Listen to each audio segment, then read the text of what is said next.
मेरा नाम इंदरमल मीणा रामपुरिया गांव का रहने वाला हूं और मैं पहले विदेशों में व्यापार कर चुका हूं। 25 साल कुवैत में काम किया है। 8-9 देशों की यात्रा कर चुका हूं मैं। आपने कहाँ तक पढ़ाई करी है? मैंने I am only matric pass. Matric pass है, यस, लेकिन इंग्लिश बोलते हैं। I can speak 3-4 language.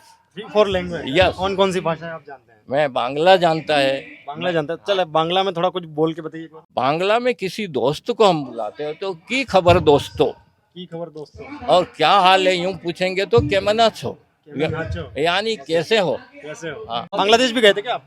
Bangladesh के लोग उधर मेरे को बहुत मिले, इसलिए मैं इसलिए आप सीख गए। हाँ। एक तो बांग्ला आती है आपको, इसके अलावा अरबी और आती है। अरबी, थोड़ा सा अरबी बोल के दिखाइए। हम जैसे दोस्त को बोलते हैं हाँ। तो दोस्त को हाय हेलो करते हैं तो केफालक सदीक यूं बोलते हैं, केफालक सदीक, केफालत सदी। यानी कैसे हो दोस्त, हाँ। ठीक है। वो बोलेगा अल्हम्दुलिल्लाह जैन, यानी मैं ठीक हूँ। ओके। हाँ। हम फिर बोलेंगे, हम उसको पूछेंगे सिलोन, यानी पूछेंगे हम कैसे हैं आपके पिता, कैसे हैं आपकी माँ, कैसी है, तो सिलोन उम्मक, सिलोन अबू। फिर बोलेंगे हम बच्चे कैसे हैं, सिलोन वलद बिंत, यानी लड़का लड़की कैसे हैं, तो हम बोलेंगे सिलोन बिंत, यानी बिंत बोलते हैं लड़की को, वलद बोलते हैं लड़के को, ठीक है सर। तो उस माहौल में रह के आपने सीख लिया है ना, ठीक है। बांग्ला कौन सी बोली थी अभी? अरबी।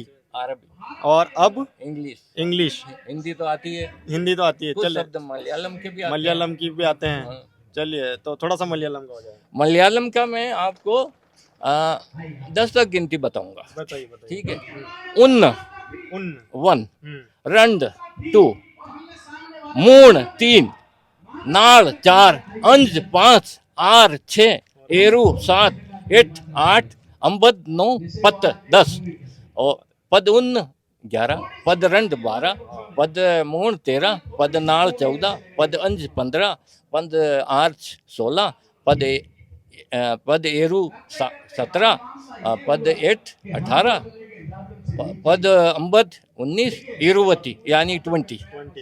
ये बोली आपने मलयालम में गिनती है ना, और इंग्लिश तो आपको आती है ना? 20, यानी जैसे 100 को हम बोलते हैं, मलयालम बोलते हैं नूर। नूर। हाँ, 100 को नूर, 200 को इरनूर, 300 को मुन्नूर, 400 को नालनूर, 500 को ऐनूर, 600 को आरनूर, 600 को एरनूर, 800 को एटनूर, और अम्बदनूर यानी 900, और आहरम, आहरम यानी 1000। चलिए, इंग्लिश में थोड़ा बताइए कि यहाँ पर ये जो कार्यक्रम चल रहा है, इसको थोड़ा सा इंग्लिश में अगर डिस्क्राइब किया जाए। इंग्लिश में, this are my Adivasi family, okay, they have no idea we are why going to poor, why are we are make uh, uh, weak, yeah, कमजोर हो रहे हैं, गरीब हो रहे हैं। why we are weak, we are why sell our farmland, ठीक है। okay, why we are our age is going down, why। हाँ, ये भी आप बता रहे थे, क्यों जो हमारा एज स्तर है वो क्यों गिरता जा रहा है? Why, you know, we are Adivasi, we are working for Notra, you know, social जो नोत्रा है, नुकसान पहुंचा रहा है आदिवासियों को। नोत्रा जिसको जितना आदिवासियों को नुकसान पहुंचा रहा है उतना तो कोई नहीं पहुंचा रहा है। नोत्रे से हमने फायदा कमाना सीखा ही नहीं, नौतरे के पैसे से हमने व्यापार से जुड़ना सीखा ही नहीं। हम लोगों ने सिर्फ शारीरिक बल का प्रयोग किया। और नौतरा सिस्टम क्यों बनाया गया था? ताकि एक दूसरे की मदद हो और ऊपर उठ जाए, है ना सारे। नौतरा सिस्टम हमारे पूर्वजों ने बनाया, वो सही था, क्योंकि वो जिस जगह पैसों की जरूरत थी वहीं खर्च करते थे। लेकिन इसका उपयोग गलत हो रहा है। अभी हमारा समाज के जो अभी जो दौर चल रहा है उसका दुरुपयोग हो रहा है। इससे हमारी पीढ़ी कमजोर हो रही है, हमारे बच्चे कमजोर हो रहे हैं, हमारी जमीन बिक रही है। इसलिए आदिवासी बहुत पीछे है।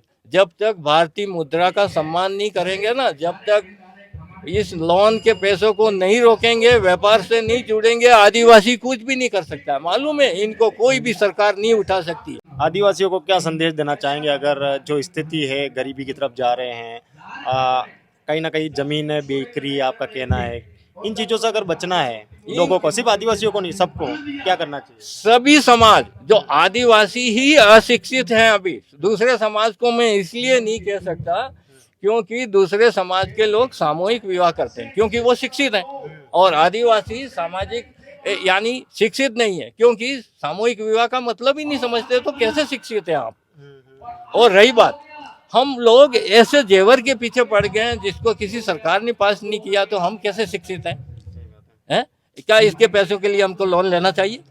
हैं? क्या इसके लिए हमको शिक्षा खराब करनी चाहिए? हैं?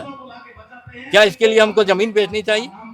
आज आपको मालूम है प्रतापगढ़ गांधी चौराहे पे 11 बजे बाद में आदिवासियों के बुजुर्ग जो 3-4 किलोमीटर के एरिया में रहते हैं भीख मांग रहे हैं। थोड़े दिनों में यही चांदी और पहनी हमने तो बच्चे भी भीख मांगेंगे। मालूम है आपको आदिवासी क्या बोलते हैं? हम देश के मालिक हैं, और आदिवासी देश में सिर्फ काम करने के मालिक बन जाएंगे। 75-76 साल और चांदी पहन ली और इनकी उम्र हो जाएगी 40 के अंदर, बूढ़े होके मर जाएंगे। इतना हार्ड वर्क करना पड़ता है इनको, स्ट्रेस और जो भी वर्कलोड रहता है ना। दूसरा बात, बाल श्रमिक जो होते हैं ना वो क्यों बनते हैं? क्योंकि माँ ने समूह ले रखा है। बच्चे क्यों पढ़ाई छोड़ के न शहर में काम पे आ रहे हैं? ये समूह लोन की वजह से बच्चे यानी बाल श्रमिक बन रहे हैं हमारे। इसी चांदी के कारण चांदी के लोगों ने मानगढ़ धाम पे, अंग्रेजों ने आदिवासियों पे हमला किया था, कितने आदिवासियों के सींतड़े उड़ा दिए थे, और हम हैं आज भी उनकी तारीफ करते हैं। ये क्या शिक्षा है हमारी? क्या हम 76 साल पहले का इतिहास नहीं जानते? भाषण बहुत होते हैं, इसमें क्वालिटी किसी की सही नहीं है, मैं मानता हूँ। 76 साल से हमारा आदिवासी समाज लोन से शादी करता है, लोन लेकर है ना? हाँ, लोन से शादी करता है, लोन से बाजे बजाता है, लोन से बड़ा प्रतिभोज करता है, लोन से शराब पीता है। आदिवासी समाज इसी कारण से कमजोर हो गया, और आदिवासी इस लोन को इकट्ठा करने के लिए मार्च और अप्रैल में सबसे ज़्यादा शादियां करता है, क्योंकि इसकी वजह है कि अनाज हमारा खलियान में आ जाता है, तो हम लोग चांदी के पैसे इकट्ठे ज़्यादा होंगे, इसके लिए हम लोग मार्च अप्रैल में शिक्षा खराब करते हैं। किस तरीके से? अलग अलग शादियां करके हम लोग बाजा बजाते हैं, रात भर हम लोग नाचते हैं। बच्चों हमारे सिर्फ प्राथमिक, उस प्राथमिक माध्यमिक शिक्षा जो है गांव से ही हमारी कमज़ोर हम खुद कर रहे हैं, कोई सरकार जवाबदार नहीं है। और ये क्यों कर रहे हैं हम? चांदी के लिए, चांदी के पैसों के लिए। अब रहा सवाल चांदी के पैसे के लिए कैसे, वो थोड़ा मुझे समझाइए। नौतरा यानी एक समाज से, हम रिश्तेदारों से, गांव से हम लोग उधार पैसे लेते हैं। इसको चांदी का पैसा क्या बोलते हैं? चांदी नौत बोलते हैं। नौत है ना? हाँ, नौतरे के पैसे के लिए हमने बच्चों की शिक्षा खराब कर दी।